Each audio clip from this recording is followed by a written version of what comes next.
is starting to get on my nerves because the UFC think they got the right to run a communism on the sport. There's a new ranking poll that came out, pound for pound. The pound for pound category for us guys is like who is the best dressed at the Academy Awards for like chicks. So I'm just gonna go ahead and run a veto on these, send them right back at the website that sent it to us. 9 out of the 10 fighters are UFC fighters. I could only wonder who's sucking off who. And the only fighter that isn't with the UFC that's in this is Fedor Emelianenko, and they got him at number 3. I believe the MMA community deserves better. They got Forrest Griffin, Thiago Alves, and Eddie Alvarez in this. Hey Dina, how much you pay for these rankings here, huh? Okay, well, like I said, I'm gonna go ahead and veto this bullshit, and I'm gonna go ahead with the real, I repeat, the real top 10 pound for pound rankings in mixed martial arts. And we're gonna start off with number 10 because it's a tie. We got Andrei Arlovsky and Yoshihiro Akiyama. That's right. Probably don't know who he is. Well, let me go ahead and tell you about Yoshihiro. He's about a 190 pounder. He fights open weight. He's kicked a lot of ass. He's only got one loss on his record, and it's to that K1 fighter Jerome LeBanner. Just go ahead and search them on the internet, and you'll find out. Andrei Arlovsky, number 10. He on the up and up, and he's trading with that Freddie Roach. You guys better watch out for Andre because he's bringing heat with the hands. Number 9, I give credit where credit is due. That little guy Miguel Torres, he like a super lightweight, but he's 34-1, so he's gonna go ahead and take the number 9 spot. Number 8, we got Lyoto Machida. I don't know who fucked up what, but this guy didn't even make the top 10. Hey, he's 13-0. He beaten Tito Ortiz. He beaten BJ Penn. He beaten actually TKO'd Rich Franklin. I would put him higher, but a majority of his fights have gone to decision, so that's what kind of like brought him down to number 8. Number 7, Quentin Rampage Jackson. Need not I say more. Number 6, Antonio Rodrigo Nogueira.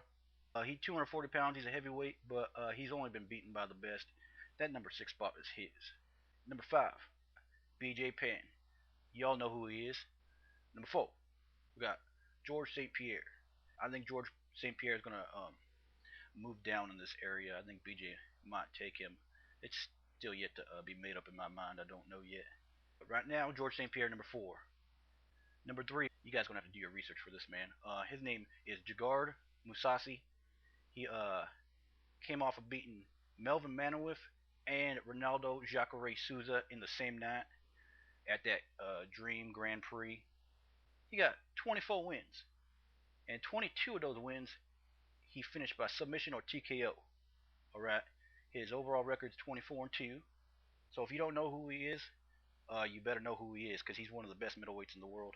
Probably number 2 middleweight in the world. There ain't no favoritism, no politics in Todd's top 10 pound for pound. And at number 2, we're getting to the meat and potatoes right now. He got an overall record of 23-4, as it states on my printout.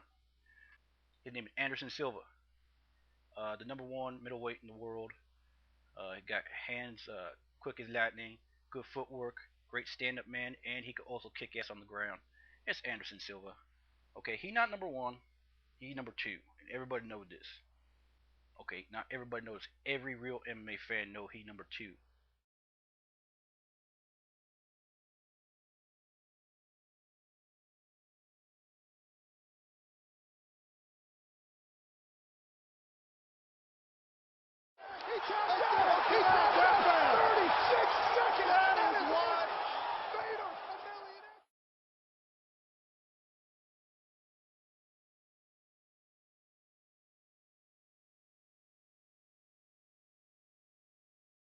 That's right, buckle up. Fedor Emelianenko, 28-1.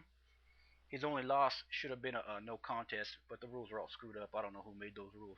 And for anyone who want to dispute that, that was a loss. He kicked that guy's ass later on down the road, so he undefeated in my book. You guys that are hugging on UFC nuts, let me get back at you with this. The UFC champion, Rodrigo Nogueira, has fought and lost to Fedor twice. He's beaten Hongman Choi, 7'2", 360 pounds in less than 2 minutes. And Hongman, for anyone who wants to say he's a can, he's kicking ass all over the K1 scene. So you can't say Hongman Choi is a can. If you do, reanalyze yourself as a human being. Definitely beating Tim Sylvia, Mark Coleman, and Kevin Randleman, all three of which were past UFC champions. So he already handled the UFC single-handedly. So yeah, you guys probably don't know that. He beat Tim Sylvia, Matt Linlin, and Hong Man Choi. His last three fights, he handled all three of those men in less than 5.5 minutes total. Fedor Emelianenko, the number one pound for pound, number one baddest man on the planet.